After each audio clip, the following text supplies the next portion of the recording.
Might be one of the wireless callers. Oh, I may have muted him. We're recording. Sorry, when you said, are we ready? I jumped into action. Okay. Hello and welcome back to San Juan County Council's Tuesday, June 23rd, 2020 meeting. We have come out of roughly an hour recess for lunch, and we're going to continue a discussion that started earlier this morning regarding the COVID-19 coronavirus emergency response update with Dr. Frank James. Dr. James, are you on the phone? I am. Oh, great. I hope I did not mute you. Sorry about that. The floor is yours. Thank you very much. I wanted to review kind of where we're at right now. I'm sure you heard some of this, but I'll give you an update at this time. Since we last talked, there have been basically three places that have had cases, and we are in various stages of assessment of those cases. There was one case imported to the San Juan Island. It was very clear on taking the history that there was a known exposure prior to that history hadn't been fully obtained earlier. The patient had fairly typical symptoms as well. They are now no longer infectious. We did a thorough investigation and found one other probable case. And so there are two cases in that group. The individuals impacted have been isolated, and any contacts have been quarantined. And I believe, like the other cases we've dealt with, that case and the subsequent contact has been stopped with no additional cases identified. We also had a recent case on Lopez Island. It's a younger person. We've been able to contact all known contacts. 12 people have been tested, and all those tests have been negative. We're currently doing ring testing. We're testing the people immediately that are in close contact with the person, trying to identify the source case from that person. The fact they were all negative is great for us. However, it leaves a mystery where this disease came from in this young man. And he was off island and stopped at several places. The ongoing investigation off island is still ongoing. There are two fairly likely places. One has been investigated. The other is being investigated now. Further spread from that source, if it proves to be the other location we've identified on the mainland, will of course not impact us directly. So as far as we can see, that case is also isolated. The contacts are in quarantine, and we're in, I think, good shape there. The remaining case is the long-term care facility on San Juan Island. We have one positive case there. We're investigating 5 potential sources for that. It's very important to figure out where it came from, since it's an on-island exposure and had to come from somewhere. We have tested 61 people in relation to that outbreak, and we found that there are, so far we've got 7 negative results back. The 5 people we're highly interested in, we don't yet have results on. Probably those first 7 got put in a separate batch at the State Department of Health, and the other 54, I was hoping we'd have more results now to report, but only a couple more. So 7 reported out, all negative. The 5 that we're most concerned about, we don't have additional results on yet. But long-term care facilities are very high risk. As you may recall, a single case in a long-term care facility is considered an outbreak, so we do officially have an outbreak in the county. That's kind of an update about where we're at clinically. In terms of just reviewing our resources, we are adequately resourced at this time. We have the right capacity to do the job we're being asked to do. The one challenge we have, I think, is that we do have our one team that does testing. That team is being tasked with both doing asymptomatic testing, that reaching out to businesses and other people that are more likely to get disease, and actively surveilling them. For example, our testing at the village revealed a person that was asymptomatic. That was found through this asymptomatic testing effort. In addition, we do this ring testing around the people that are known to be positive or might be direct contacts. And so this group is tasked with both those efforts. That's a very large job to do in a situation where we get the circumstance we do in the long-term care facility that we have now in San Juan County. So some of our testing that we wanted to be doing of asymptomatic people, we're not able to do. We're very fortunate that the testing on Lopez was done by UW Clinic there, all 12 of those people. They did it in a timely way, in a very efficient way. I'm very appreciative of their partnership. Dr. Shenstrom's office on Lopez, on Orcas is also now beginning to do testing, and they're going to be our partner as well to get this asymptomatic testing done for businesses and others that want it done. But it is rather a large challenge. There is some overlap between that team and the team that does the case investigations as well, naturally. And those are the people that we're going to work very, very hard when these things happen. They're going to not get enough sleep and be hard pressed to get the job done. But currently, it's my assessment that we have the capacity to do that job. The other thing to talk about is our capacity in the hospital system and the clinic system, and I think that those resources are robust and intact. We've only had one hospitalization. It was at Island Hospital. It was some time ago. We have not had any other hospitalizations. Even these relatively high-risk people at the village are doing very well in terms of their health. Even though they're high risk, they have not required hospitalization, have not been heavily impacted. So the next thing I go down to look at is our healthcare capacity in the system, and I think that that's meeting our standards. The case investigations, we've been able to investigate all these cases essentially in less than 24 hours. We're well within the reach of what the state asked us to do. We are, I think, continue to do really an exceptional job. That case investigation is the critical piece, finding the person, finding their contacts, isolating the sick person, quarantining the contacts. That is the essential part of limiting spread. It's made easier by the fact that we have very few sources of this infection within the county right now. Always the first thing we look for is where's the connection with this person and somebody off island, because that's where the money's at. And so, but we're able to do that quickly and efficiently still. Our staff is, again, doing an outstanding job. As I said, with respect to the kind of the population level risk, we do, the one case at a long-term care facility does count as an outbreak, and so we do have a challenge there in terms of our ability to do the job. So I'd like to just take a deep breath, stop there, and answer any questions you may have about the information I presented. Stevens? How does a positive case in testing differ from an outbreak?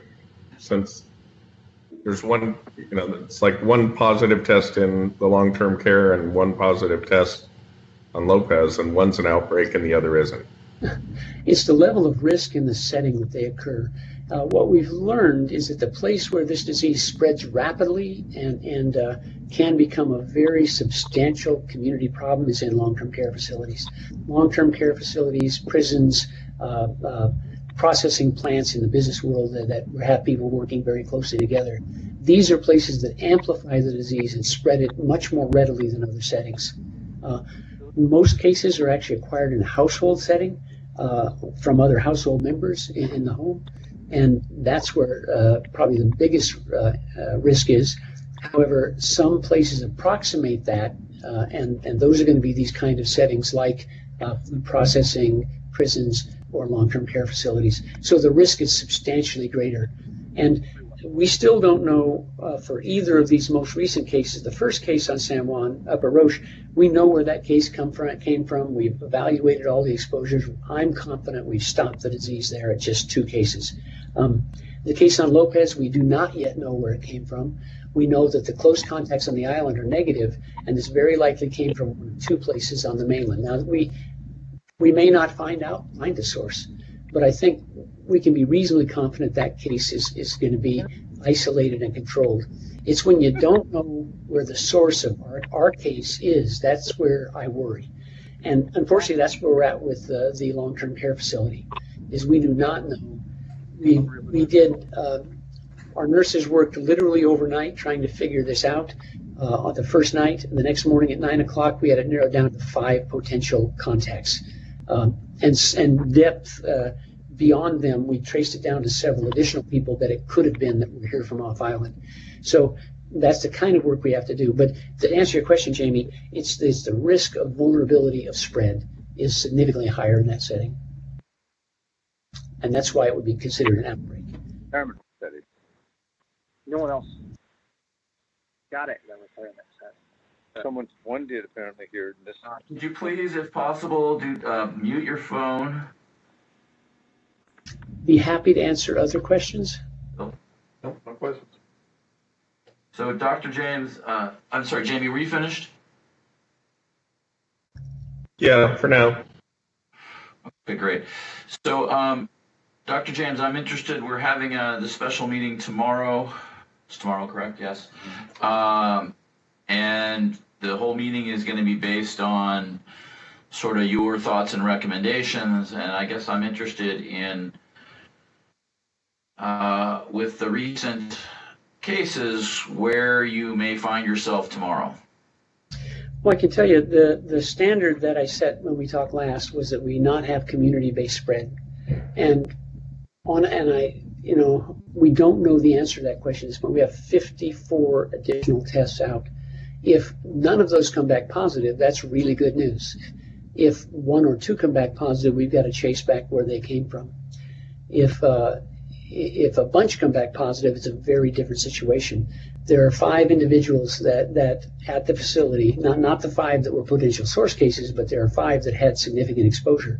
If they're positive, then we have a very different setting than we have if they're negative. So there's additional data that's got to come forward with respect to our current kind of step 1 in deciding about moving to phase 2, which is what's the nature of the spread of disease in our community. And, unfortunately, like I say, I was hoping we would have those test results back right now. I expect we will have those tests back by tonight, and we'll know the answer by tomorrow. Again, if there's not community-based spread, we'll be going forward to phase 3. If there is community spread, then we've got to rethink that very carefully. And so, how many? You may have said this. I apologize. How many cases do you have? I'm sorry. How many tests do you have back? 7. There's 7 out of 61. Yeah, so there are 54 additional tests, and I expect that they got put in different batches. It's why we got a bunch of them in one go, and then the others are probably in a second batch that's running, and I expect that we'll get those today. I would be very surprised if we don't get them later today. When I asked yesterday, they assured me we'd get them in about 24 hours. And so in prepping for our meeting tomorrow, let's just assume there is community spread. What is your fear in going to phase 3 with the community spread? And I guess I'm trying to get to is, I'm very interested in finding a way to have some of the other businesses that are in the phase 3 category, like, for example, restaurants and some of the outdoor recreation stuff, to have a little bit more flexibility. Yeah, so it's not that I haven't thought about phase 3. I've thought about it very carefully. There are things within phase 3 that I think are going to be easy to move forward. And I think we can and should do that as soon as we can. For example, increasing restaurants to 75% of capacity, I think, is a relatively low risk thing to do with a significant benefit to some restaurants. And also the increasing table size to 10. Opening libraries, museums, exercise facilities are all things that I would honestly be fully supportive of, and we should do that as soon as we can. There are a number of other smaller businesses that aren't listed out specifically, and I would be in favor of moving those forward as well. There are some limitations where I think we need to not take the full phase 3. That would, for example, be with gatherings larger than 50 people. That's forbidden at this level anyway. I would say between 5 and 50, which is where the increase could be. I would like to see that just be outdoors, so that weddings and some kinds of sporting activities and other things could take place. I would be uncomfortable moving that forward to 50 indoors. So I would be recommending a modified phase 3. The key thing about these phases that hasn't worked, and I'll be really honest about it, is the non-essential travel. I think we would have been better off if the governor had been able to enforce his limited local travel. And in fact, I think we've essentially had non-essential travel already. So I don't think that that's going to be a change. And I think no matter what we do, short of going back to some of the restrictions we've had before in housing, we're not going to limit non-essential travel. It's unfortunate that there isn't a way to do that because it would be extremely helpful. So those are the. Let me make sure I understand what you're saying, Dr. James. So tomorrow, if all the testing comes back and there's no community spread, you may consider going fully into phase 3. Is that correct? I think a modified phase 3. There, like I said, I think outdoor groups of up to 50, I would be supportive of. Indoor, I wouldn't. So that's a modification of phase 3. There are also other things that I think are critically important, and one of them is not on the governor's list, but is on my list, is masking of people. I think we need to do a better job of communicating with the public that is visiting the community. I get multiple telephone calls and emails the last week about visitors not wearing face masks. I've got to say I was profoundly disappointed in the advertising that went out inviting people to come, but not saying that they need to wear a face mask. I think we'll find out later today that that's an issue not just for us, but for everyone in the state. Stay tuned for a 3 o'clock announcement by the governor. And in places like Yakima, where they have a substantial outbreak, the state has mandated the same rule that we have. And they've done that modeled to some extent on the work that we have provided them and the information we provided them about the efficacy of what we've done. But we're going to need to make that work. We're going to need to make it work better than it has worked. And so you can expect to see some language from me about ways that I think we can make that work. We need to advertise that if people come here vacationing, they're going to be expected to wear a face mask when they're indoors inside of businesses.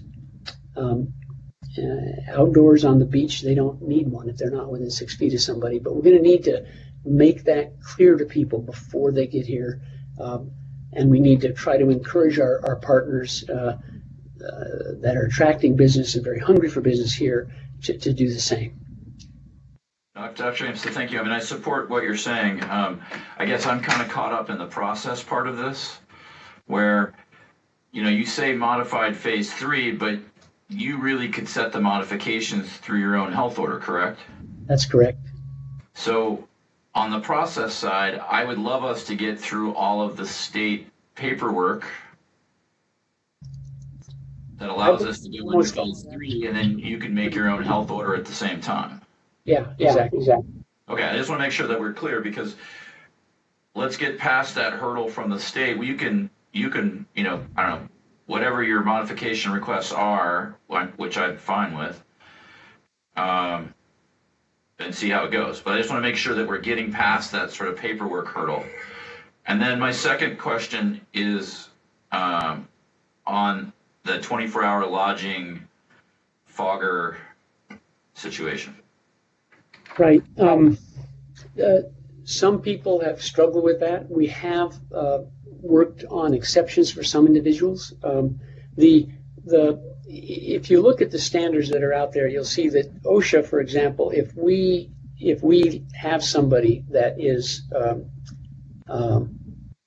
not with disease, not isolated, but quarantined, no disease, but exposed, and we house them in housing, the OSHA regulations currently require us to leave that facility, that space empty for 24 hours. That's where that comes from, is through the OSHA, That's what they feel is adequate to protect workers that enter that space, even to clean it.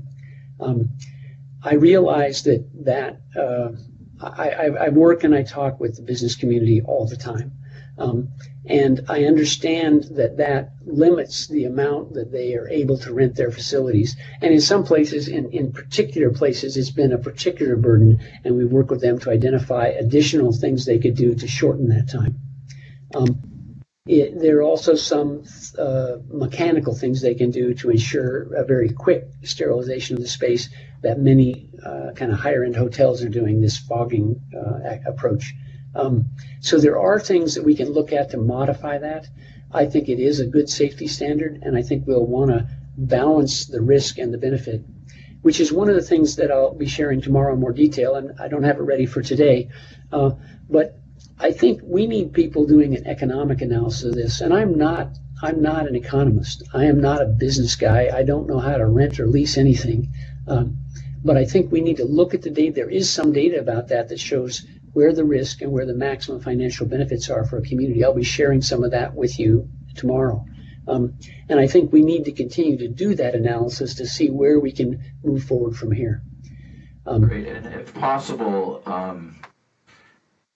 could the health department be able to provide the type of fogging equipment or defogging or whatever you call it equipment that would meet your requirement? And then I would assume just following the directions of the fogger per square foot would be what you'd need to do, because it's a little ambivalent in what is allowed for some of the lodging folks. Right. I think that's one approach in the health department. I think certainly we couldn't provide the equipment. We might be able to provide standards. I've had those discussions over a couple of weeks with some of the providers that actually have that equipment already. And I did not intend to say that the health department of the county would provide the actual equipment. I meant recommendations of equipment that would meet the requirements that the health department or your order has put in place. That's a difficult thing in that there aren't good standards that already exist about that. So that would take a good deal of work to move that forward. But it's possible. I mean, I guess I understand. We say you can have to wait 24 hours or have a fogger. Well, I don't think it's going to be that simple. I think the fogger piece, we're going to have some standards for that. In my review, I have not yet found clear standards that are scientifically based for how that could work. So that there's a challenge there, and a significant challenge. But that is something that we're looking at actively. Okay. Mr. Watson, thank you, Dr. James. Mr. Stevens, did you have anything else? Well, we kind of covered a lot of the different aspects, except we didn't cover the lodging percentage.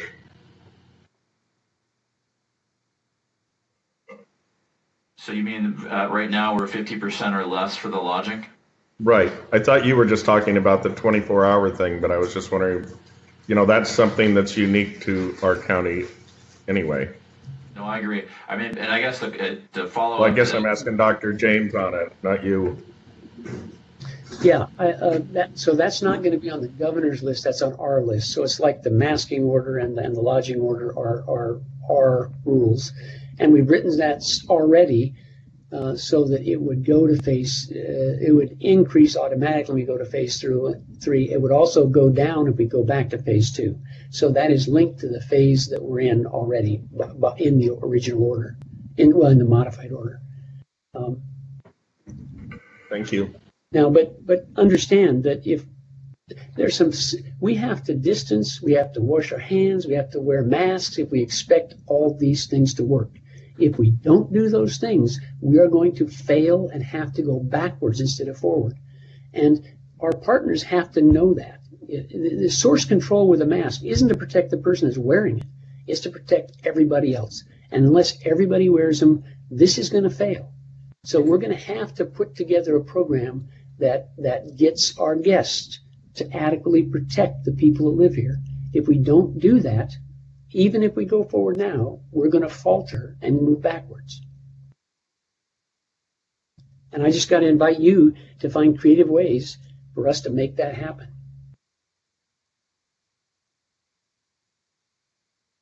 Well, actually, just for a comment, Dr. James, we were on a Lopez Recovers call yesterday, and yes, there was usual something about masks, but like the local group has produced over 20 and distributed over 2,100 masks. And we were talking about even some of the biggest offenders, how in the last week to 10 days, they have compliance is pretty remarkable, even with visitors. Right, Lopez has done a fantastic job of making masks readily available, and they're homemade and they're beautifully done. They're almost, if I got the number correct this morning, 15,000 masks have been distributed in the county. If Mark or someone can correct me, I suppose, but it's 14,900 and some. That's one virtually for everybody in the county. It's our county residents are pretty dang good at this. It's really how do we reach out and effectively communicate with our guests. We're going to have to do that.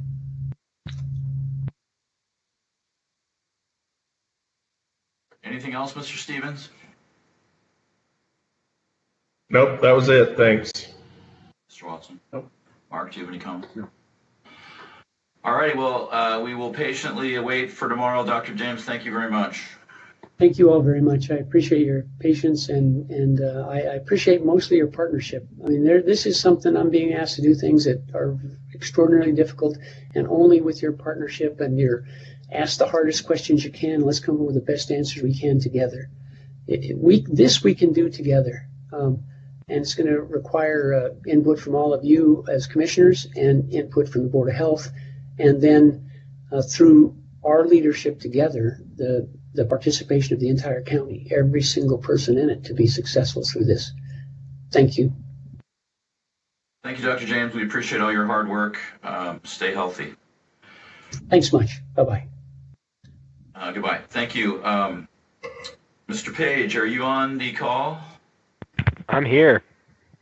Adam Zach in appendices. Oh, that's right. Adam Zach. Sorry, Ryan. Adam Zach, to finish the briefing on Comprehensive Plan 2036 update with the appendices. Adam Zach, Planner 3. Thank you. Yeah, good afternoon. So this briefing will focus on proposed changes to 4 sections of the comprehensive plan. They were transmitted in a May 11 staff report from Linda Kohler.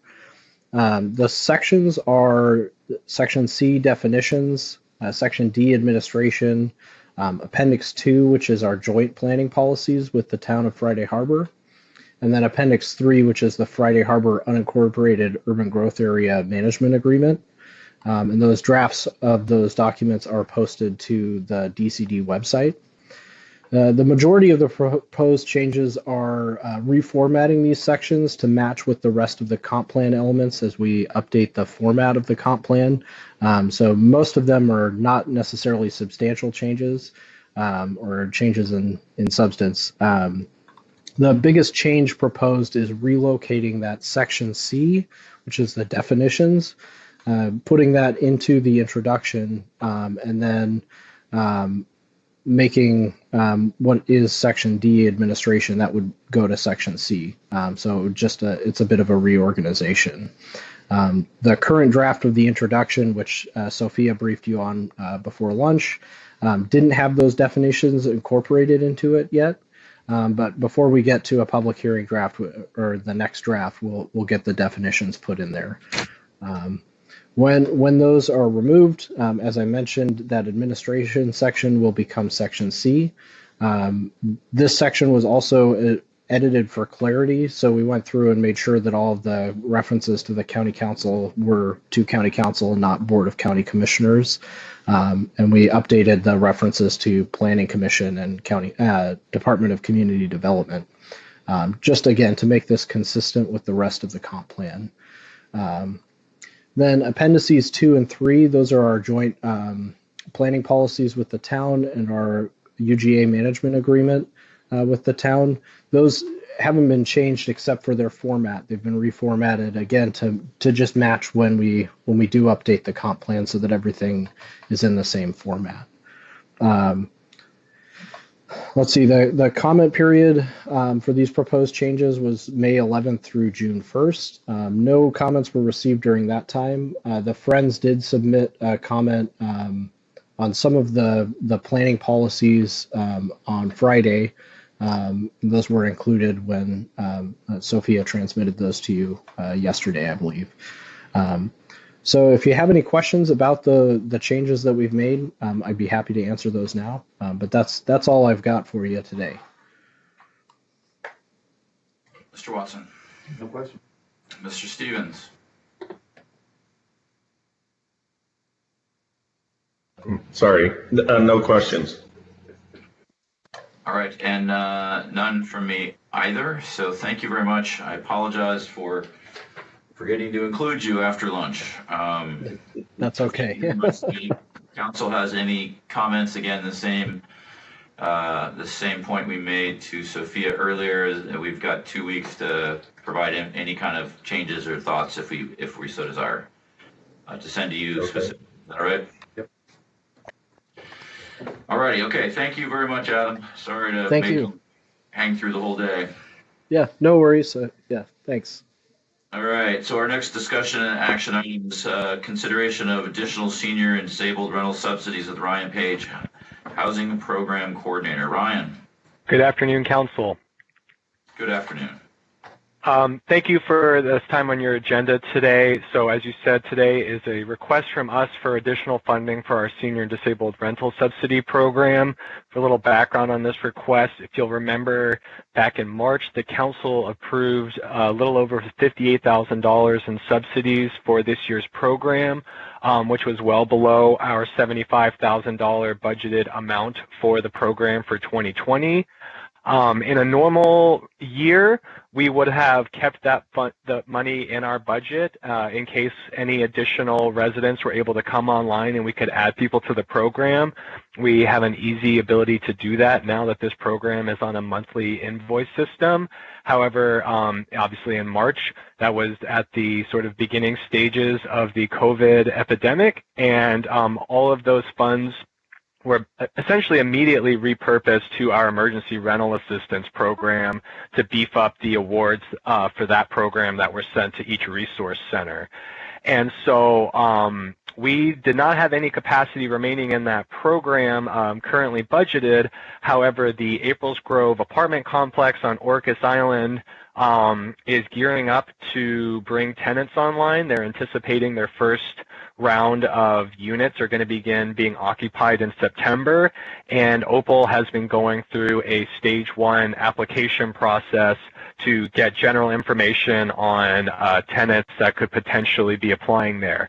Part of that discussion has been with us in that they've identified 4 applicants in their stage 1 application that would be able to move into units at April's Grove if they were able to receive a subsidy for our program.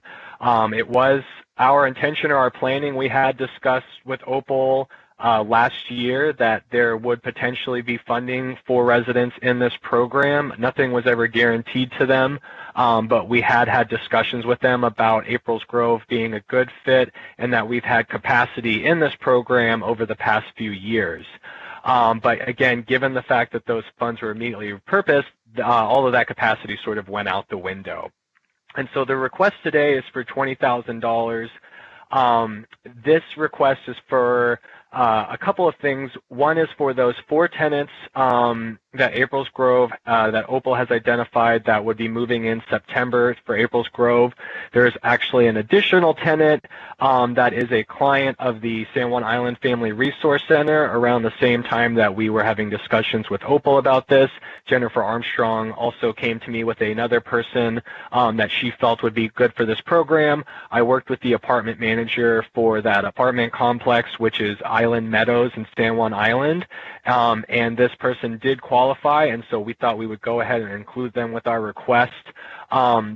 The total of those 5 tenants, the total subsidy required for them would be $16,761.60, with a total budget authorization for this year needing to be $18,381 for the total request that we're making.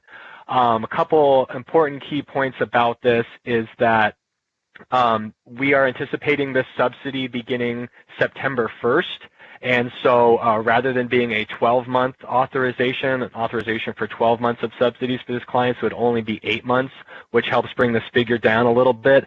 And then we are actually requesting a flat $20,000 rather than that exact amount, because again, this is the first stage of applications for April's Grove, and we're anticipating potentially having another 1 to 2 clients that may be eligible in the next round of lease-ups.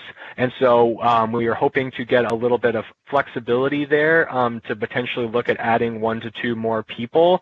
And in speaking with Jeremy King, who is managing the application process for Opal, he shared with me that this initial round of clients sort of represents the most urgent people who are sort of most need a subsidy, and any additional clients that could potentially qualify in the future rounds would likely need a smaller subsidy, if any. And so that's why that additional money is a little bit less in a per person basis.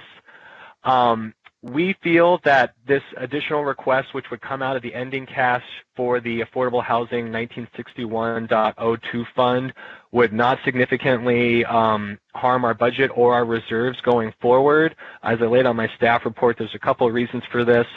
One is that the new beginning cash balances that were adopted 2 weeks ago added another $11,000 to the O2 fund's beginning cash balance, which was not part of our budget process.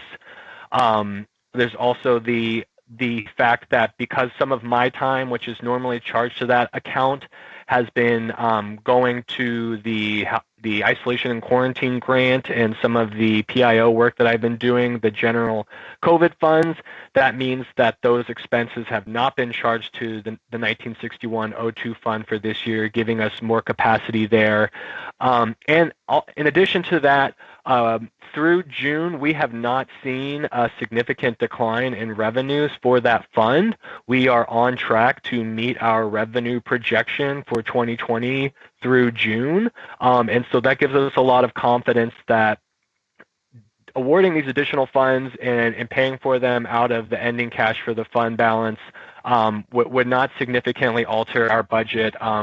We feel very good about the fund balance that we've been able to build up over the past few years through spending conservatively. And so we feel now would be a good time to try to make use of some of those funds. And quite honestly, the actual hit to the reserve fund would not be very large given those factors that I just laid out. So that's sort of the big picture. There is a tenant worksheet at the end of the staff report that gives you information about the incomes of the people that are being proposed, the rents for those units. And again, just as a reminder, the purpose of this program is to get people to be a subsidy to be paying 30% of their income for their housing. All of the people that are being requested for this are either disabled or a senior, and they are all considered extremely low income.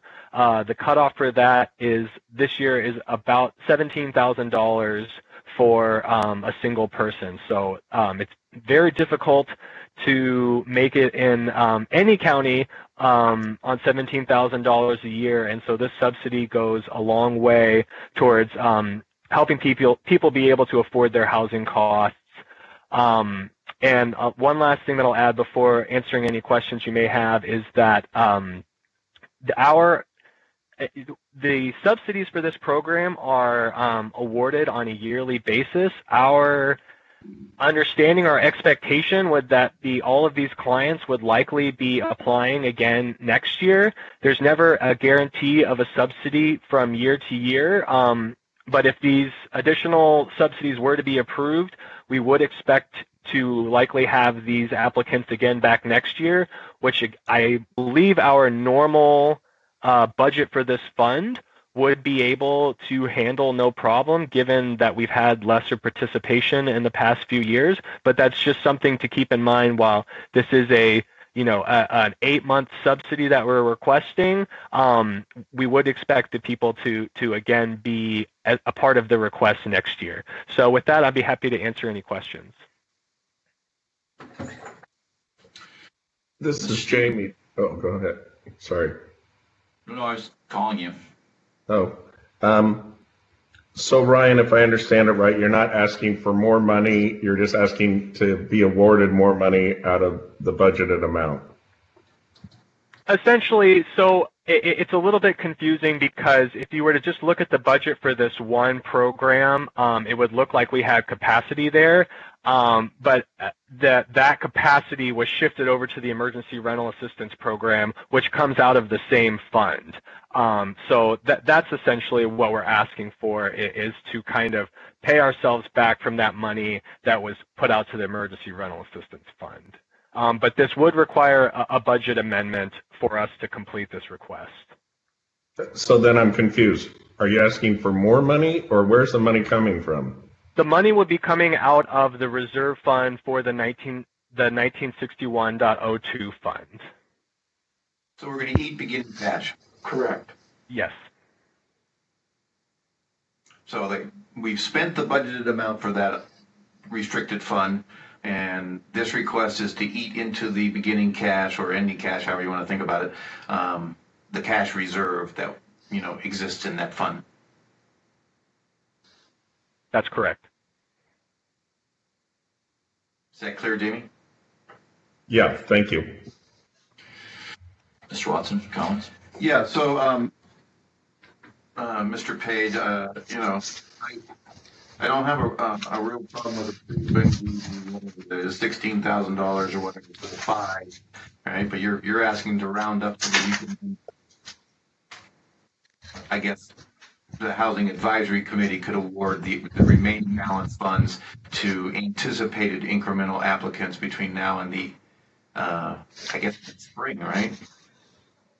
I would say the priority would be that sort of the actual number of 16,761.60, and I've made it clear to Opal that is sort of the main amount that we're requesting from you today, and that the sort of rounded up number for potential future clients would be a bonus, but that was to sort of prevent having to, if we received another request, come back to the council and ask for further money. So I guess if that makes sense, the urgent request would be for that 16,761.60. But if we have some wiggle room, we'd like to round that up to 20. But I think what we're asking for, Councilmember Watson, is a little bit of flexibility. So if there's an additional person or two that is identified that needs a subsidy, we can add them without having to come back to the council for that authority. Would be that's what we're requesting at this point. Okay. Assuming that those clients meet all of the, Of course. Eligibility rules. Right. So this would be for eligible clients to allow us the flexibility to add folks towards the end of the year if necessary. Mr. Chair, if I may, this is the auditor. Yes, Marlene. I would support the rounded up request for a couple of reasons. First of all, as Ryan has pointed out, this may avoid a budget amendment later in the year. But more importantly, this is a fund that doesn't spend money unless it is needed. And I can't recall a time when they have come to you with a need when you did not grant it. So I trust, if you will, I trust the judgment of Ryan and Mark to only use the funds if they are needed. Thank you very much. So is there any other questions for staff? Not for me. Oh, Okay. Mr. Chair, I move we approve an additional $20,000 in funding for the Senior and Disabled Rental Subsidy Program as presented by staff. Second. we have a motion and a second to approve an additional $20,000 in funding for the Senior and Disabled Rental Subsidy Program. Any additional questions? Mr. Stevens, did you have a question?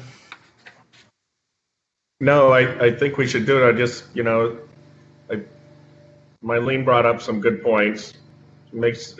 As with everything right now, makes you a little nervous, but for next year. But I support it. Great, and I think, don't want to get into details, but I do think one of the folks that may take advantage of this opportunity is someone has been permanently homeless or homeless for a long time. So I think it's a really good move and an opportunity in a time like this to find housing for someone. Mr. Hughes, can I just add one more thing onto that too? Is just that part of April's Grove's funding matrix is federal tax credit dollars, and part of that mix that is required for those is that some of the units for April's Grove need to be occupied by homeless individuals. And so part of this request is also that it's a great opportunity to be able to take advantage and get those people in there now to make sure that they're getting compliance with that part of it. That aside, it's nice to get housing for someone who hasn't had it for a long time. So great. Thank you very much. At this point, are there any other questions? Without seeing all those in favor, say aye. Aye. Opposed? Aye. Thank you, Mr. Stevens. Thank you, Mr. Page. Is there anything else regarding this subject? Thank you, Council. Not for me. All right, thank you very much. The next item. Mr. Chair, I've got a noise outside, so I keep muting myself to avoid background noise. So when you ask me, it takes me a second to get unmuted. Well, okay, no problem. I just want to make sure that you're getting ample time to provide comments and ask questions. The next item is an idea we have discussed over the last couple of weeks about $157,000 of CARES funding, and I'm interested in finding a way to actually have that implemented into the community. The town has come up with their own CARES Business Relief Fund plan that I thought it might make sense for Duncan Wilson, who's on the phone, to explain a little bit. And there might be some value, a lot of value actually, in going out to the community together as a town county to offer support for local business. They've spent some time putting together applications that they've kindly offered for us to use, and maybe there's a way we could partner on the administrative side. So our next discussion on is Town County CARES Business Relief Fund. Mr. Wilson, are you on the phone?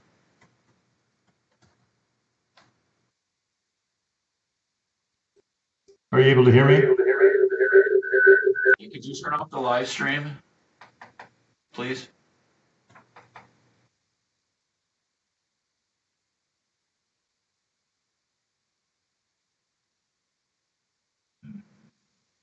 Mr. Wilson.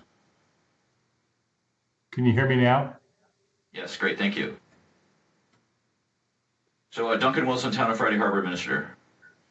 Mr. Wilson, would you mind just giving us a quick background for the plan that you've worked out and how you might think the county and the town could work together on this? Thank you. The concept that we had here was that we didn't try to reinvent the wheel. We followed through on some of the ideas that we had from other cities around the state that had already put together a rent relief program. We have designated ours as a rent relief grant, and the idea behind it is to provide $35,000, which would be split amongst different town businesses with a maximum of $2,000 per grant. That may increase in the future as we utilize the CARES grant money to pay off other expenses the town has incurred during COVID. But the initial number that we have is $35,000. We have some restrictions on it. It has to be to a brick and mortar business, not home occupation, have a current business license, 20 or fewer full-time employees, with special preference given to those with 10 or fewer employees. They have to make an explanation of the business interruptions or the closures that they have suffered during COVID. The idea, however, was to keep the application very simple. After hearing complaints about what it was like going through some of the federal forms, the idea was to make this simple because of what has been termed to me grant fatigue, because of the problems with trying to get through these multiple page efforts. As far as the separation, because the town is using its own monies from CARES and the county has their own money from CARES, we probably have to maintain them separately because ours will be going only within the town. And at this point, as I understand it, there won't be any money coming from the county into the town's pot. But I thought that if we were able to get together and come up with an agreement of the process without where we matched up as much as possible, it may be beneficial to all the businesses and can be promoted jointly. Great, thank you, Duncan. And I guess my concern is that we haven't yet identified staffing who would help us with the distribution. So there's a couple concepts. Duncan's brought something forward. I think their application is very well done, and it could be applicable to the county for county-run businesses. There's also the EDC. Victoria's put together a nice program, again, based on San Juan through some private donations, but has an application format. I think Duncan and I were looking at a path together showing us all businesses that the town and the county are working together to help support small businesses. And I'm sure for a modest administrative fee that they'd be willing to help us work with Orcas and Lopez, if so desired, to distribute the money. So wanted to pitch this idea. Thank you, Duncan, for your willingness to work with us and for doing the legwork to get a platform together. Thanks very much, Rick. I'm willing to help any way I can. So, Mr. Watson, do you have any questions for Duncan first? And then is this a path we'd like to consider? Yeah, so Mr. Wilson, is this related to the EDC's jobs or a business assistance program in any way, or have you coordinated with Victoria? This is a completely separate grant related to the monies the town received from CARES. As I understand the monies that are in the EDC grant, those were received from private sources on the island here, and they were going to be distributed based upon their own set of rules and regulations, governed by what some of the individuals that put the money in wanted to see. So it's unrelated to that grant, although there may be some overlap, which is why we asked in the grant relief program, we asked what other sources of money you may have received, because we don't want to duplicate efforts. Yeah, so that's my primary concern is, that maybe we, coordinate all of this so that at least A, people aren't double dipping, and B, that, we try to help as many people as possible. I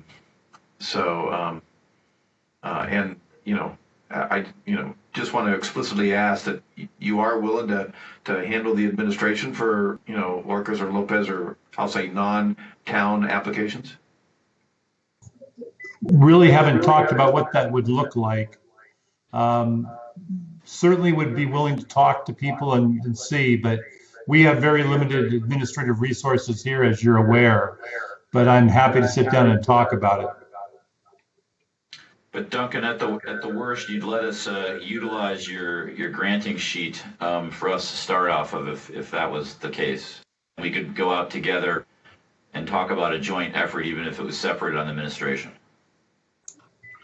I think that's a great idea. I think that the closer that ours are in form is going to make it that much easier for the business owners when they take a look at what's being sent out. So I will help wherever I can within the scope of what we've got here. We have some administrative abilities for you, but we're somewhat limited, clearly. Great, thank you, Duncan. Mr. Watson, any? Ms. Stevens? Oh, I think it's a great program, and I'm glad they've come up with it.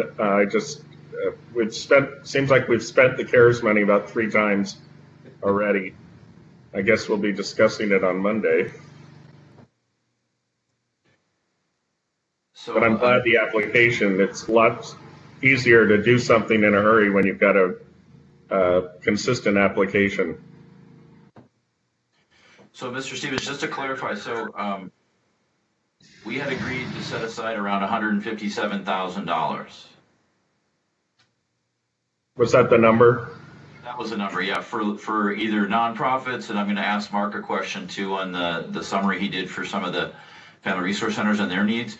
But we agreed to $157,000 for community aid, and I guess that's a good point. Is how do we want to spend that money? And I thought I'd bring this forward as a process point of how we could get the money out into the community. I think it's worthwhile. I'm sorry, I didn't hear what you said. I said I think it's worthwhile. Oh, great. Okay, thank you. Yeah, so the real question is how would we handle the administration of the process, right? From a county perspective, because clearly we'll have to do the federal, reporting requirements associated with this money, independent of the federal requirements reporting that the town has to do for their money. So as much as, again, we benefit from the coordinated effort, but it still has to be separated funds since it'll have to be separated reporting back. If I could just say one other thing, we had to come up and put together a committee that would be reviewing these applications and then allocating the money. Then we would take those recommendations back to the council for approval. So one of the issues you may be facing is, putting together some group that would review these and make recommendations back to you for final dispersal. Yeah. So Mark, thank you, Duncan. So Mark, you reached out to the family resources and the food banks and a bunch of the other nonprofits in the community and asked them for a needs assessment or needs request. So do we want to look at some portion of this money to fill some of the needs, or do you feel we've provided ample funding? Is there other monies that we might come back and augment, either food or rental assistance or senior services or whatever that was identified as a need within mental health within that request? Yeah, so thanks, Councilmember Hughes. You had asked me last week if I could work on what the delta is between what was asked and what we think we could help fund. I have not had time to do that. I've been playing a little bit of phone tag with the senior nonprofit. There may have been some misunderstanding on what they had requested, and I'm still trying to catch up with the chair of that group and get clarification on that. And we are still waiting. If you recall from that one chart, there was a potential CDBG block grant that we were looking at for rental assistance. We have yet to hear on that. Ryan's been trying to get responses back from Commerce, have not heard. So I have at this point more questions than I have any kind of analysis or answers. But if you're asking if there are requests for additional funds from those nonprofits that are probably above and beyond what we have the capacity to meet anytime soon. And so if you're looking to potentially include those within the CARES distribution of that 157K, that could be a potential yes. Thank you. So, Council, I really would like to get this money out into small businesses or nonprofits or where it's needed at some point. I was hoping at least that we could utilize this as a tablet format to have our own granting system done in directly conjunction with the town. I understand the funding platform. How would you both suggest we move forward? I can work with Mike and Mark and identify staffing who could help put this together if we decided not to collaborate with the town directly. Could you, over the next week, just take a look at this sheet and make sure this is kind of the intent of what you wanted to do, and then to think about an allocation of funds of the 157? Is there 100,000 that goes to small businesses for rent and utility assistance, and 57 that goes to nonprofits based off of Mark's Delta that we'll see? How would you like me to progress, or how should we progress? So this is Watson.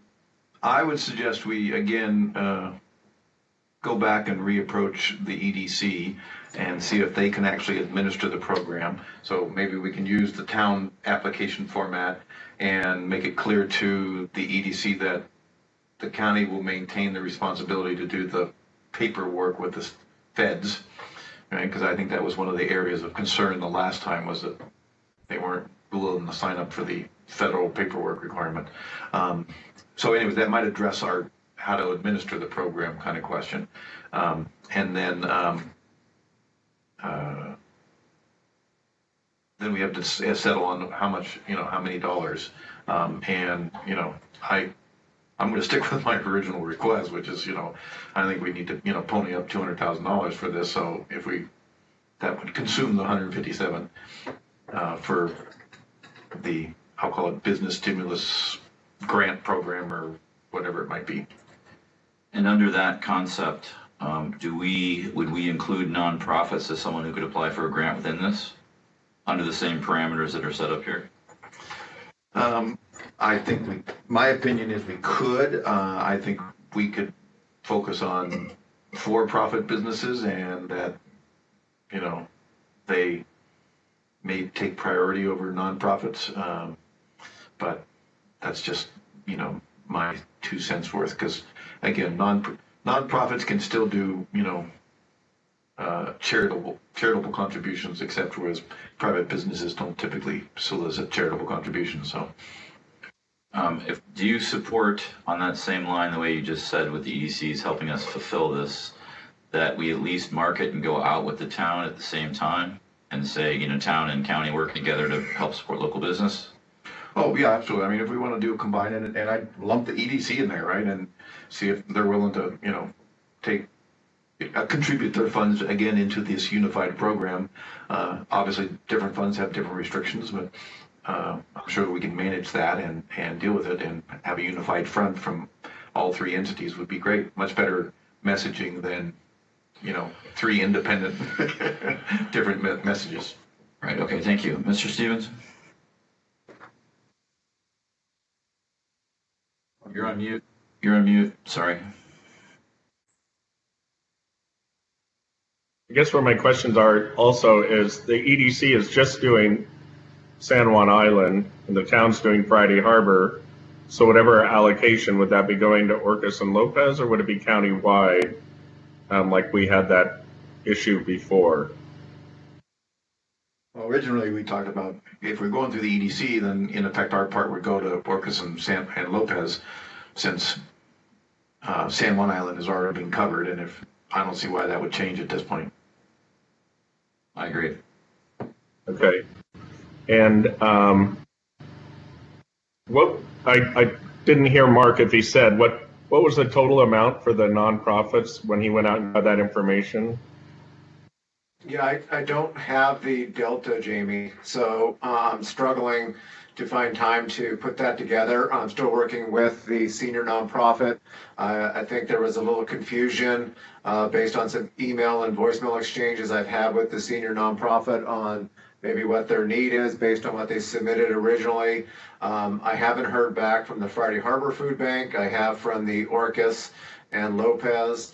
So I don't have a number for you at this point in time, but there was a need at the nonprofit level across both rental assistance and food assistance and assistance at the senior centers. I just don't have that delta, and we're still working out contracts with the senior nonprofit with some Northwest Regional Council money, and we're still trying to chase down that other CDBG grant. So I have a lot more unknowns than I have answers. Yeah. Okay. So I guess then my question is, are we waiting for Mark to decide how much we're going to do? Is that where we're feeling most comfortable or not? Well, Bill says no and keep the 157,000 to go to all the businesses. I think we're waiting for Mark to find out, is there any other money, mental health money or whatever funding that may come from to help that group. It's not necessarily the same conversation, but this is money that could go there, which is why I'm bringing it up. How about for council, is it all right if I finalize and get a draft with all the details set up to have us vote on it next week? with questions and have some of these answers put together? Yeah, I'm good with that. Me too. And I like the limit also. I think what Friday Harbor's done is a good max. Does everybody else feel that way? I personally like what the town's done. I think it's a really well done, really small, basic application process. It's got good priorities. I like it. Yep. So Okay. we'll use this format. I'll work with EDC to make sure they can deliver it. We'll work on a release with the town quickly so we match out with them, and then we'll look to Orcas and Lopez for the money distribution. And then I'll circle back with Mark on what the difference is between what the nonprofits have requested and what we were able to give them. And Okay. again, just to be clear, the town limits their stuff to town businesses, so obviously our limit would not be. Yeah, if Duncan's kind enough to share, I will ask for a copy of this and rewrite it and get it to you. Okay. It could happen.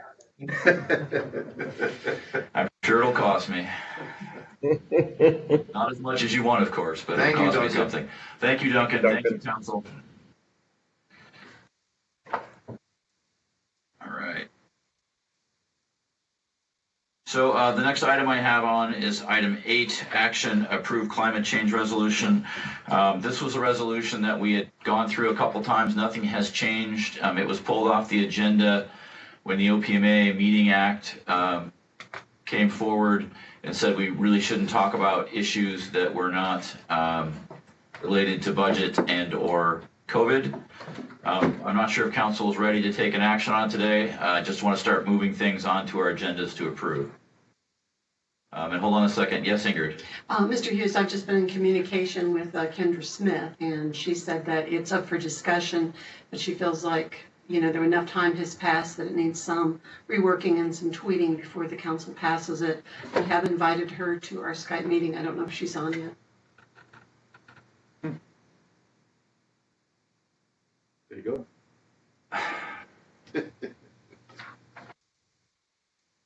Kendra, are you on the phone?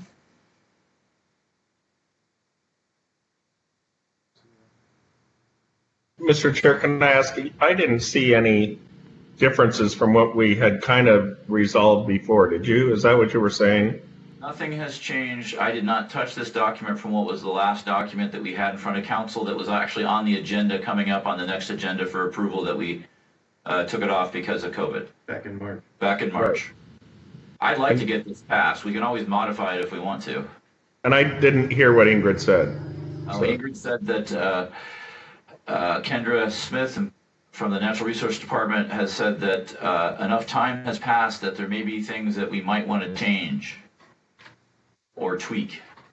Well, I know it seemed like an eternity, but it's only been 3 months. I would agree. Mr. Watson? Is it possible that we can just pass this and if there's some significant changes, we can relook and bring it back for a modification in the future?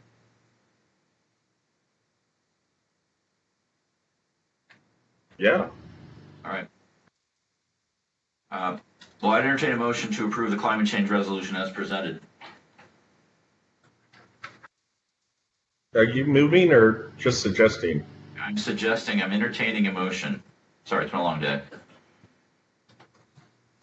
I move approval of San Juan County resolution to respond and adapt to climate change as presented. I'll second. We have a motion and a second to approve the climate change adoption and resolution. Is there any comments? I'm glad we updated it, and I'm thank Kendra for all her help on it. I agree. Thank you very much, Kendra, and council for entertaining this resolution. Mr. Watson, anything? I was just going to say to Kendra that, if she's got other tweaks and stuff, get those into us and we'll start compiling the revised, resolution. Well, there's many next steps as well. I mean, the original concept was this was a vision for what we're going to do and other things throughout our comprehensive. There's many ways and adopt this into other parts of our business. Yep. All those in favor say aye. Aye. Aye. Aye. Opposed? All right, motion carries 3-0. The next item is a resolution regarding justice, equity, inclusion, and diversity. The document that I had sent you last week, some modifications were suggested from a few people in the community and Mr. Wolf. I wanted to have a discussion, wasn't planning on passing it today because you just got the information last night. I did have a discussion with the sheriff. I'm not sure if he's on. He told me he would come on and said as long as we weren't, well, he said that the things that are in this resolution he's already working on, and so he's supportive of the resolution as it's presented, although I was hoping he was going to be here to say that. So again, you really only had a night. I wanted to get this to us as soon as possible, and would like council, if you're supportive, to have us consider this for an action item next Monday or next Tuesday. I have a question, Mr. Chair. What is the document? There's one that is resolution something 220, and there's a different one that says version 2-280 or something. Yeah, version 2-218. That's the document I'd like you guys to consider. Well, that is so much different than what you brought forward to us before. Yep. And since, like you said, we've had short, but just when I was scanning it, it's so much different, and it's stuff that's not really in our, some of it's not even in our, what would you say? Purview or authority. So if, yes, it's a resolution, but if it's not in our authority to even implement. So, Mr. Stevens, I spoke with Mr. Wolf because I had some also not concerns. I recognize the significant change from the previous version. I requested, and hopefully, I think you were copied on it, a copy of the actual policy manual that this resolution is trying to modify. And so, because I was not comfortable modifying something I didn't know what it was. And I also was going to ask the sheriff to comment. I also think we need to get the Sheriff's Guild input on this, since we're changing policies that our uniformed deputies would have to implement and agree to, which I assume is in their Sheriff's Guild contract. So just to be clear, it says call on. It's basically asking, not saying we will change it. So we're asking the sheriff to call on county sheriff to ban section 303.4. It's not saying it is. We're asking him to consider that. Call on county sheriff to revise section 302.4. Well, again, I think I'm confused as well as Mr. Stevens is saying, okay, I mean, if we are the legislative entity and we set policy for the county, in some ways this is a policy question, right? Now, I understand, the sheriff is an independently elected official and he gets to run his office the way he wants to, but again, I'm a little gray area. Maybe Mr. Gaylord can answer us on this. And thirdly, the Sheriff's Guild contract is sort of negotiated by the administration department as union contracts are done. And so, we're in the whole union contract area as well as to understand whether they need to participate in agreeing to this as well. So the sheriff's on the line now. Great. So let's hear from the sheriff if he's on the line. Sheriff Krebs, are you there? I am. Good afternoon. Sorry, just been busy this afternoon. Oh, no worries. No problem. So, Mr. Watson was concerned that this resolution was, well, I don't know, you can say your own. Sorry, I'm not going to say them. Right. So, it's talks about modifying your policy manual, right? I also wanted to hear, not specifically from you, but also from the Sheriff's Guild, because I assume this will be also impacting the realm of the contract agreement with the Sheriff's Guild. So I don't know if you could comment on this.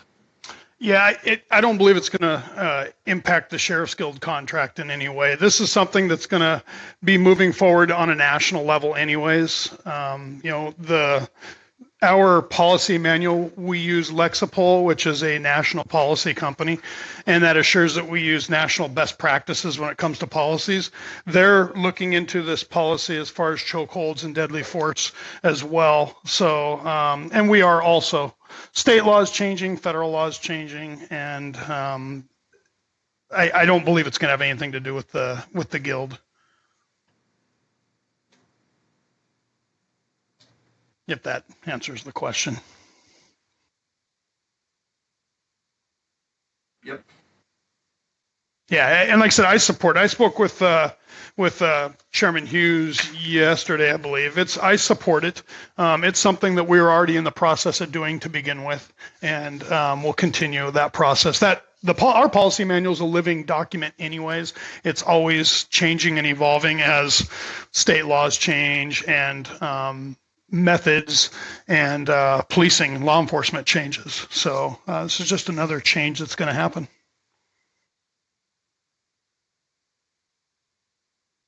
Anything else for the sheriff? Mr. Stevens, you have a question for the sheriff at all? Well, I'm just wondering, Sheriff Krebs, part of this is saying that we want to use a force review board. Yes. And empower the board to recommend the disciplinary. Yes. So is that something you do or you want to do, or? Well, so that's state law. I-970 already enacted that. So yes, that's just what's going to happen regardless. It's the correct way to do it anyways. It's a good way to go. If God forbid we have a deadly use of force incident in San Juan County, we would go with an outside agency anyhow, and then we would convene a use of force review board to basically be a part of the investigative process all the way through. And it just adds transparency and balance to the investigation.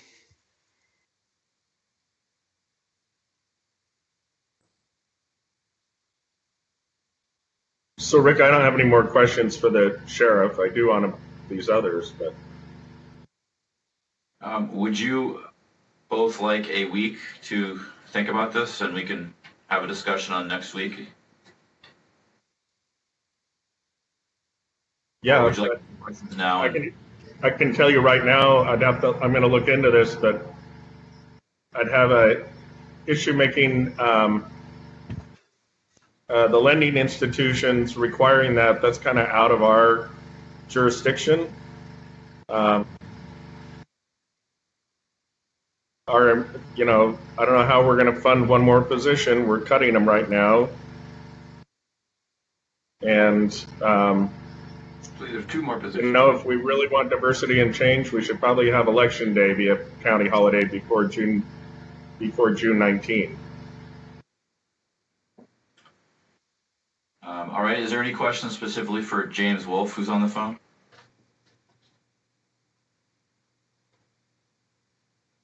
All righty. I was going to ask Randy Gaylord's opinion. Mr. Gaylord, are you on the phone? You may not have seen this. Randy, are you on the phone?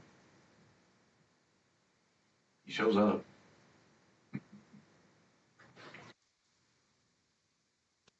Yes, I'm here. Oh, we were Not asking you, for Mylene. Randy. Mylene. Oh, I'm sorry. I thought you said Mylene. No, sorry. We were I looking wasn't for Randy. expecting you to call on me. All right. Bye. Bye. All right. Well, if it's all right, Council, can I bring this forward next week? Yep. And I hope we will do something. Again, a lot of information's come in very quickly from a lot of different places. And I'm trying to have a discussion of what we could do to move the county forward in this subject. So, again, I'm throwing things out there and if you're supportive to move forward with something like this, great. And then what questions you would have or modifications. Is that acceptable, Mr. Stevens?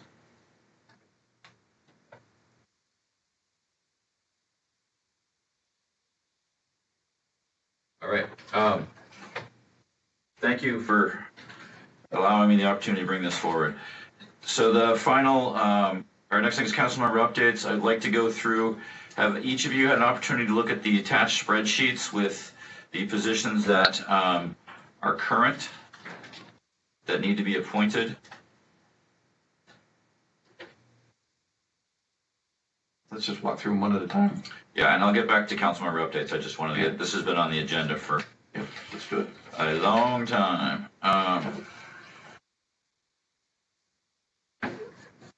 Mr. Stevens, do you have the spreadsheet in front of you? I'm sorry, you are muted. I apologize. I'm looking for the spreadsheet because Yeah, I don't have the spreadsheet, but I have the tables for each We committee. don't have this? Oh, maybe it's in the back. It's in, yeah. It's in the back.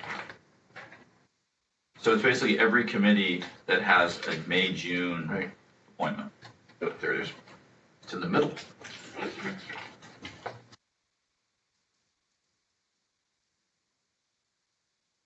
And then I'm still working on the other empty spaces that we have. This will fill a lot of the holes. And Ingrid, the documents that you did send me, I was only able to, the ones that opened up, the other ones were blank for whatever reason. So I have ARC, BAC, Board of Equalization. Coming up. No, those are only, you sent me a bunch of squares, right, that showed the positions that were vacant. The front sheet of the. Of all of that you sent me, those are the only 3 I was able to open. So if you could print them out for everyone, Yeah, that be would glad to. be great.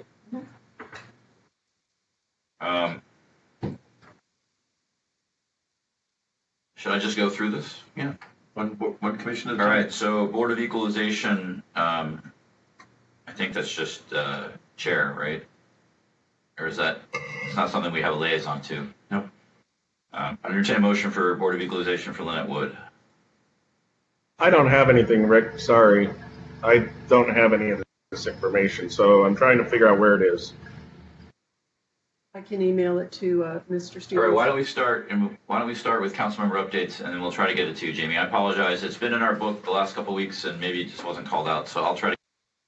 Well, my problem is we put things, when PDFs go on the K drive, they won't open on my computer for some reason. So then I'm chasing down all the documents and trying to get them emailed to me. And then you put about 4 more on, the day before. It's hard to get it all in one place. So Ingrid's going to send it to you, and let's work on Councilmember Updates. Do you have any updates, Mr. Stevens? Go with Bill and I'll come back to me. All right. Right. So, continuing to serve on both the Behavioral Health Administrative Service Organization Board, as well as the Accountable Communities of Health Board. Both entities are working hard at trying to channel money out to their partners. Obviously, for the behavioral health is to behavioral health partners, but on both the behavioral and medical side, and trying to address capacity needs or technology needs or those kinds of things as a result of the COVID.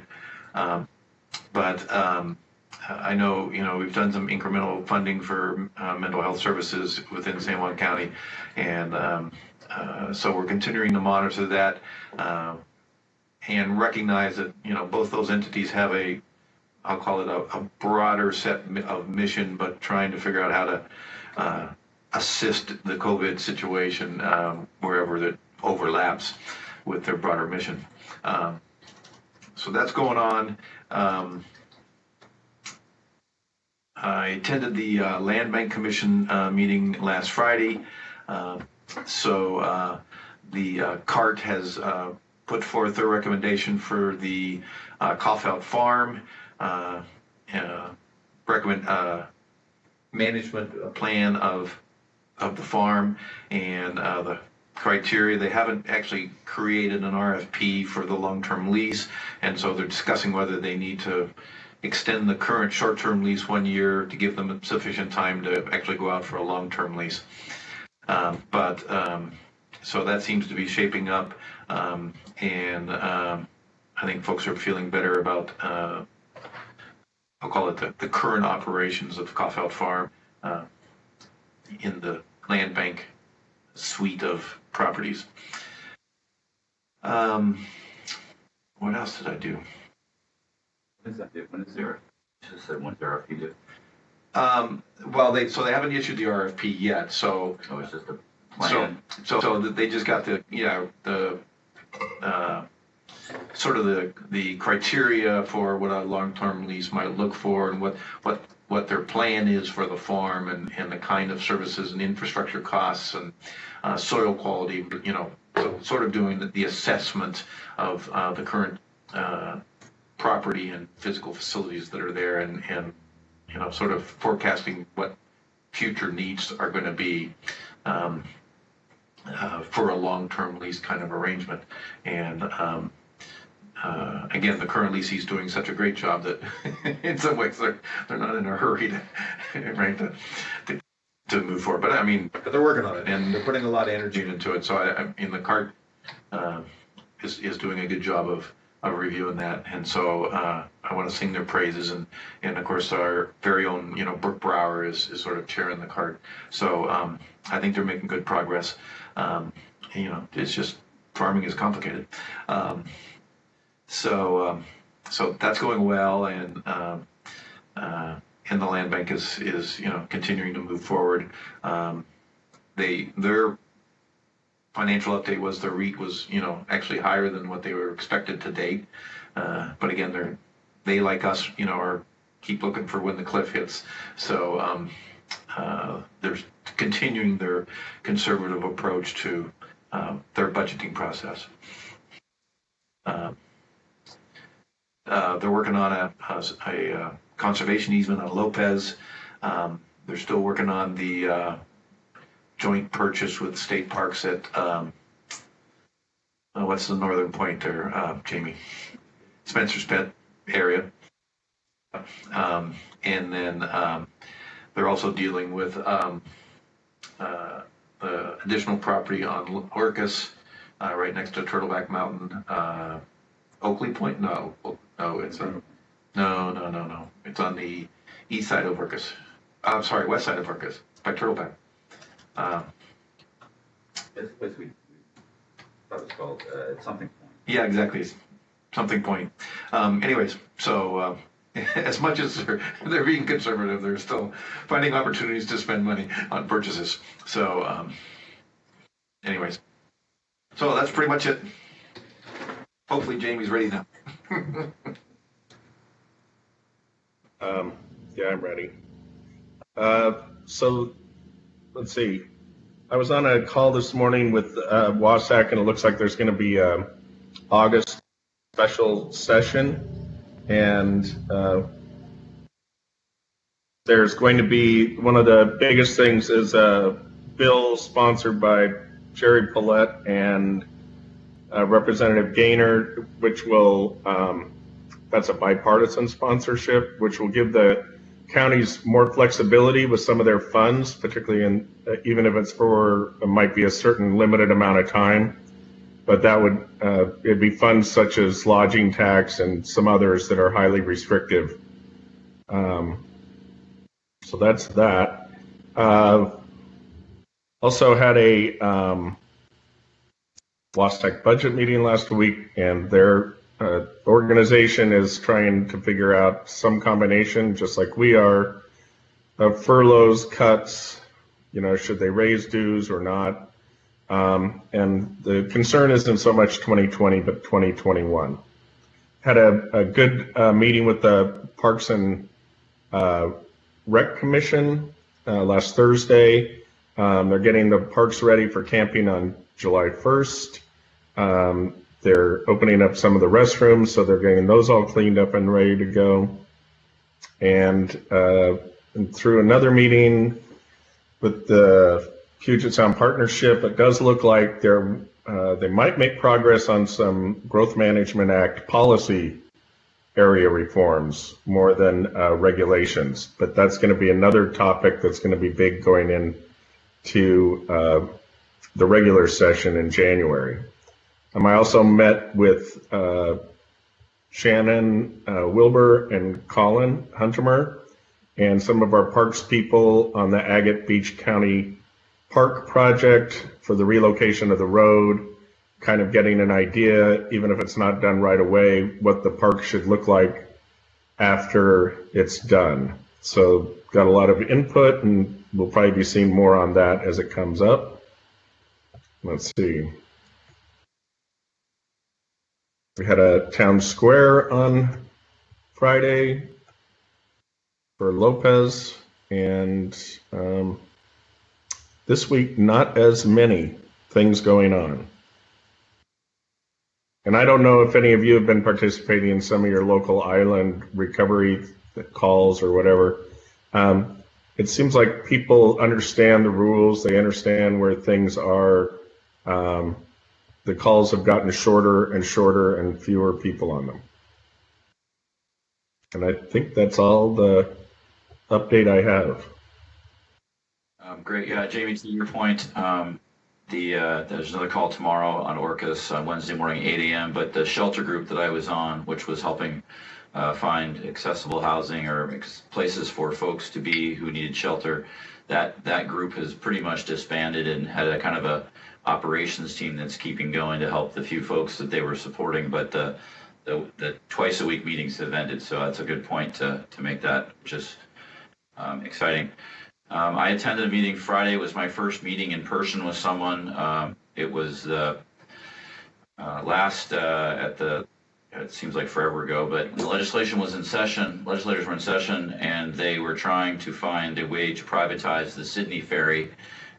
We got the bill off the table, and we thought there wasn't going to be any funding for a study, but the transportation group behind doors put in $300,000 or $250,000 to do a study on the values of privatization of the Sydney run that could take place from anywhere in Washington to Canada. So it doesn't, even if they did privatize it and it went through, it could be a run from Bellingham to somewhere to Nanaimo or something. So Victoria Compton from the EDC and myself were on that.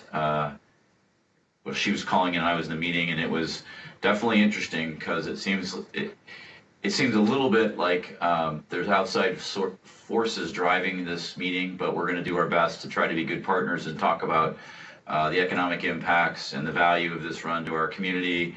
You know, is there a guarantee of, let's say, is there a service reduction, but we got to get to a spring schedule before we can worry about a service reduction, which we're not at. So this meeting, the meeting was to decide who was in the policy group and who was in the work group, and Victoria and Jim Corman are going to be in the work group, and I'm going to be in the policy group for this. And I'll report back in once I know more on this subject. Jim Corman, I've asked to attend our meeting next week to provide a ferry update. I wanted to, again, reemphasize the, you know, we're in kind of dire straits with ferries. We still have a reduced winter schedule. There isn't any plan at this point for modification of that till maybe September. There's 4 pillars that WashDOT's looking at. One of them is ridership increase. Another is crew capacities. We had a problem on Friday that the Kitsap, they couldn't get enough able-bodied crew to run the boat, and so they basically just canceled it. So the 710 or whatever boat that was basically canceled, and the 9 left at almost 11. So I think Amy Scarton and someone else from Ferries next Tuesday will be doing a Zoom town hall. I'll get more information out to you. I just found out about that today. And then Jim Corman and John Vizina and I will be a local San Juan County route Zoom call afterwards for the community, and I'll get all that information to you. Basically, we'll still have reservations, but they're outside of potentially getting the Samish back and replacing the Kitsap, which would add a little bit extra capacity.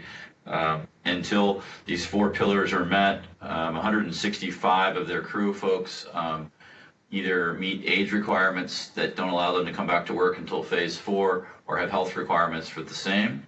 And so they're really having a hard time finding people to hit those crews. And then in phase 1 or prior to phase 1, when the governor shut down Eagle Harbor, all the Coast Guard required maintenance hasn't been done since March.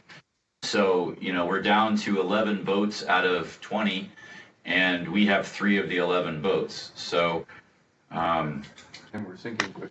and yeah, there's continuing problems. So, again, this is my continued warning that it's going to be a really long summer in regards to ferries, and we will do whatever possible that we can, but ferries is potentially looking at a $100 million shortfall because of loss of revenue in operations, or more. Could be between 100 and 160 million, depending on the IMEN contribution or whatever. However, that's 30 million per biennium. So sorry, for the next biennium, it would be up to $160 million shortfall with no revenue sources and set or designed to cover that up. So, Mr. Hughes, I would encourage you to express to the state in any and all formats or channels that, again, Washington State Ferries is most definitely an essential public service to us. And so under the governor's guidelines, I believe it qualifies as an essential public service and therefore should be able to have continued operation, including Eagle Harbor, since maintaining the boats is pretty critical to maintaining a essential public service. So I don't understand why they continue to take a weakened system and weaken it even more and more, and then be surprised with reduced ridership. It's a bit baffling. While I agree with you, Mr. Watson, we've also have been paying money for advertising, telling people not to use Washington State Ferries to come to our community. At the same time, we're asking them to hold our fleet size the same, and we held our winter schedule the same, except for a slightly reduced capacity through ship size. Every single system in the whole state is Bainbridge is down to 1 boat. All the down sound boats. There's literally only 11 boats in service right now, and we have 3 of them. So I will pass that along, and we'll continue to pass that along. We've had Jim and I have had relatively heated conversations with John. We will have conversations with our legislators soon. I would ask Mr. Stevens, I know you have had a pretty good relationship with the governor or his team. Any chance you could get some time with the governor or his transportation advisor, that would be great. And to kind of plead what Mr. Watson's saying. So, Rick, I didn't understand. How many meetings did you have last week? Because you were talking about one that funding the ferry study, but I thought you had met with the joint use or joint legislative thing that's looking at the total transportation budget. That hasn't started yet. Oh. So I'm sorry, Senator King, when he pledged, I went and testified last year to so you have to realize these are weird parallels that don't make a lot of sense. Like here we're talking about privatizing a ferry route while we're right in the middle of a COVID scenario. But Senator King and Senator Hobbs got money for this privatization study. It kind of seems like it's oblivious to the COVID reduction in ferry service overall. So I went to one meeting that was about the privatization subgroup or group. And the joint committee hasn't met yet. We just got emails on it yesterday. And then I've had a lot of phone calls, especially after Friday night over the weekend with John Vazina and Jim Corman because of there was a lot of people left in Anacortes on Friday night when they canceled the 7 o'clock boat. They actually shut the whole parking lot down at 6:30. It wouldn't take new customers. So I apologize if I did not communicate that correctly. I heard a lot about Friday. Unfortunately, there's a lot of transportation issues obviously going on at the same time as everyone's dealing with budget cuts like we are. So there's There is the budget cuts because they're down 70% in revenue over this COVID period. And then there's the budget cuts that are tied to 976. And you throw them together and it gets a little scary for ferries. Well, independently, they're both difficult, but that's why, again, this privatization, $300,000 seems to me like kind of a waste of money. They're talking about economic impacts of closing a rundown. We don't even have the basic routes that we have. Oh, the run's not running. Well, yeah, the run's not running, and it's kind of hard to do an economic analysis of something that's not happening and our borders closed. But anyway, that's all fair. But Jim will be here next week to, or not here, but will provide call-in information to give us a good rundown and see if anything's changed in the last week. Ferries has done a really good job, in my opinion, and I think Jim's as well, to try to maintain our winter schedule. The fight we're having with them now is that they're setting baseline service for every route, and somehow they're thinking that winter is our baseline service. And so we've been arguing with them that spring-fall should be our baseline service, not winter. And we've gotten into some pretty heated discussions about that. So, it's easy to get Bainbridge back to their baseline, but our baseline does not work for us. It barely works in the winter, much less the spring or the summer. Well, they had historical data, right? Dating well before March of 2020. So there should really be no discussion or any confusion about what a baseline service is. They've got data for the last 20 years, right, in detailed, gory details of their, ridership. And so, I agree with you. I understand how you might be very frustrated in their conversation with them, because it makes no sense to me that they don't know what the minimum base service is for us. And certainly winter in the summer is not a baseline service. They're not necessarily saying that this is their baseline. What is the baseline they can achieve with the assets they have in hand? So with 11 boats and down 165 crew folks, which they ought to know, because they normally run at 20-some boats. I'm just passing along the information that has been presented to me. So yes, I completely agree with you, and it's something that we have had this discussion on many occasions, and we're trying to continue. The problem is, I don't even know if our legislators at this point, unless they're going to be willing to tackle transportation in the August session that you just mentioned, Mr. Stevens, I don't even know if they can help at this point. Well, the state held on to a bunch of CARES funding, so I think the ferries would be a perfect opportunity to sit there and spend some CARES money. Well, and I will give a follow-up next week once we have the first JTC meeting on the future of transportation in Washington. Great.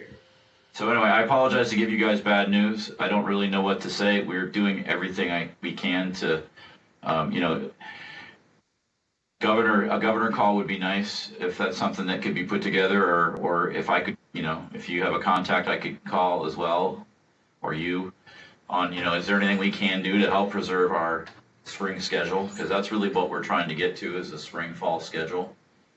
And Would we even have enough boats to run a spring schedule? Not right now. So it doesn't. If the ask is to get to a spring-fall schedule, we can't get there. I think the ask is more would the governor consider modifying for ferries as an essential facility the requirement on the age and health part to come back to work? Well, and open up Eagle Harbor. But it's all tied to having staff, right? I mean, right. Exactly. I think that's the request, really. I mean, that will at some point get us to a spring schedule, but if there's not enough crew and there's not enough boats, and there's partially not enough boats because there's not enough crew or maintenance folks to run the boats, it's just really this sad circle of events. Shoot ourselves in the foot. Anyway, I don't have anything further. Cool. Yeah. Mr. Stevens, anything from you, or you're Nope. covered? I'm covered. Were you able to get a hold of the sheet, or should we put that off to next week and I will mail it to you personally? No, I've got it. If you're talking about the spreadsheet, I've got the other sheets.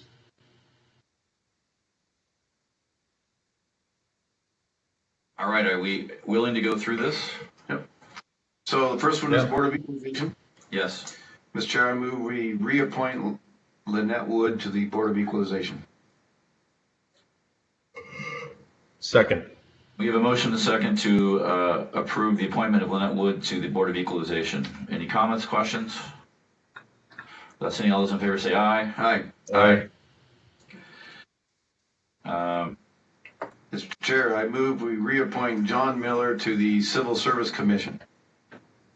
Second. We have a motion and a second to reappoint John Miller to the Civil Service Commission. Any comments? All those in favor say aye. Aye. Aye. Aye. I want to just keep going down. So can I ask a quick question? Yes, sir. So when I look at the Board of Equalization, Ed Grube also expired, but he's not on this list as not interested or interested. Excuse me, Ingrid? Oh, he's not able to perform his duties there, Mr. Stevens. So for the Board of Equalization, we have position number 1, and alternative position number 5, alternative position number 6, and alternative position number 7 open. So we need to do more recruiting. Yes. All right. So I'm going to move forward. East Sound Design Review Subcommittee, I move that we reappoint Clyde Duke to the East Sound Design Review Subcommittee. Second for discussion. So this is another, we have to go beyond the term limit, right? Yep. Yes. We have a, hold on a second. We have a motion and a second to appoint Clyde Duke to a 3rd term for the East Sound Design Review Subcommittee. So this committee is very hard to fill, but it does have, it has authority to do variations in the East Sound sub-area plan for building requirements. Yeah.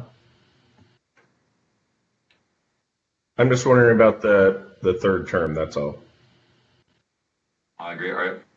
Are you both okay with continuing on with that? Yep. Yeah. All those in favor say aye. Aye. Aye. Aye. Opposed? Motion carries 3-0.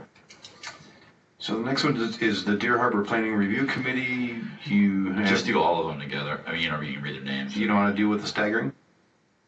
I thought we'd do the appointments and then, I think we should. okay. So So, I'll agree with you, but we should maybe yeah. define the staggering.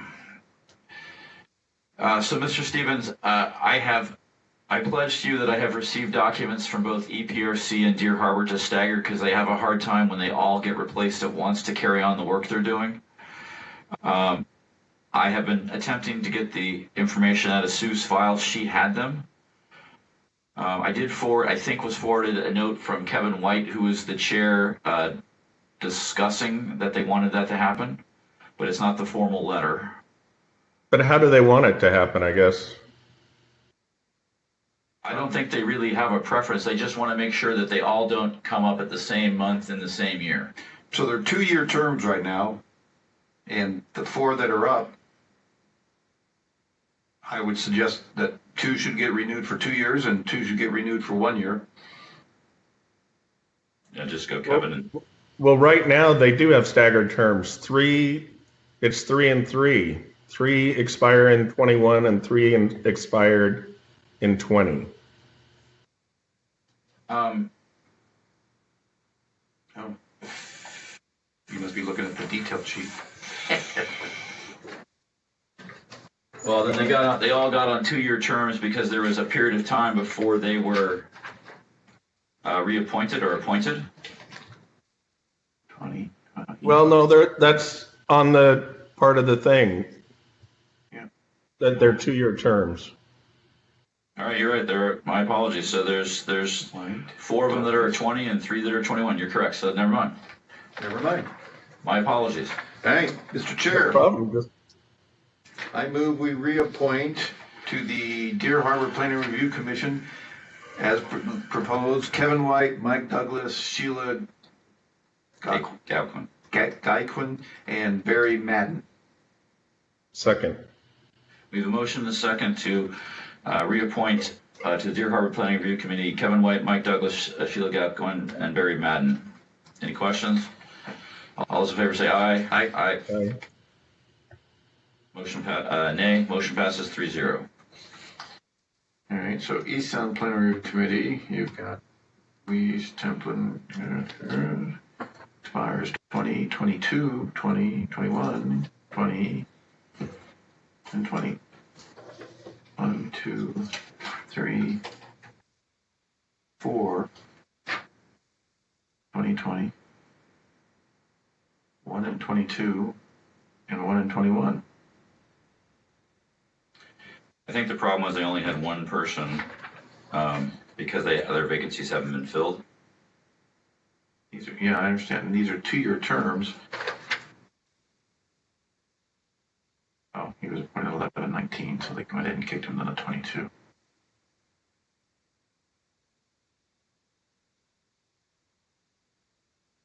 How about we just reappoint these positions? I'll withdraw them. Mr. Chair, I move we approve the reappointments to the East Sound Planning Review Committee of Brian Weeze, Leith Templin, Terry Gillespie, and Charles Toxley as presented. Second. We have a motion and a second to reappoint to the East Sound Planning Review Committee Brian Weeze, Leith Templin, Terry Gillespie, and Charles Troxey. Any questions? Seeing all those in favor say aye. Aye.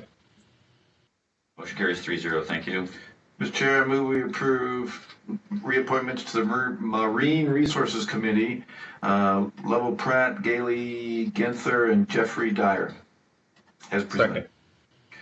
We have a motion and a second to appoint to the Marine Resources Committee as presented Lovell Pratt, Kaylee Genther, and Jeffrey Dyer. Any questions?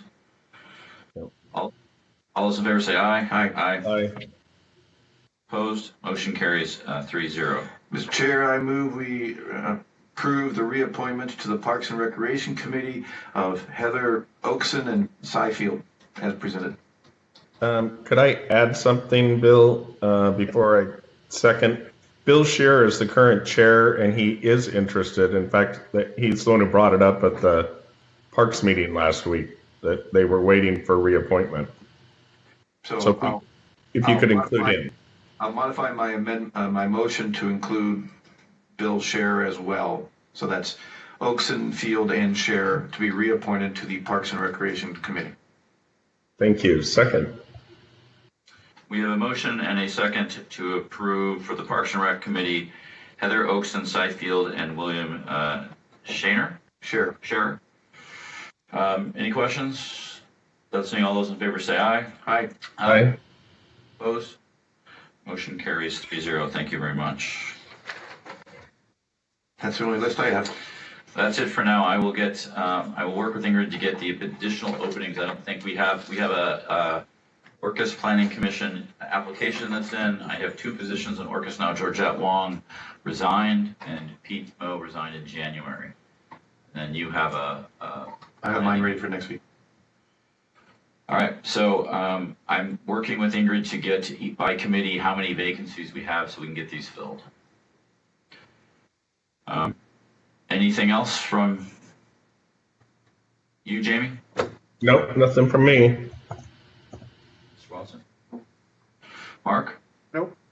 And just as a reminder, we have a meeting tomorrow at 9 a.m., a joint special meeting for San Juan County Council and the Board of Health. Again, we will open the council meeting, recess the council meeting, open the Board of Health meeting, have the discussion items. If we get a letter and there's a motion from the Board of Health, then we will close the Board of Health meeting and reopen the council meeting and act if we see fit on whatever is brought forward, and then adjourn. And then again, a follow-up, we have a Monday and Tuesday meeting as well, just a reminder. Any other questions, Ingrid, anything? Nothing other than a reminder that next week we're meeting both on Monday and Tuesday. All right, thank you very much. It is 2:53, meeting adjourned. Thank you very much. Thank Thank you, Jamie.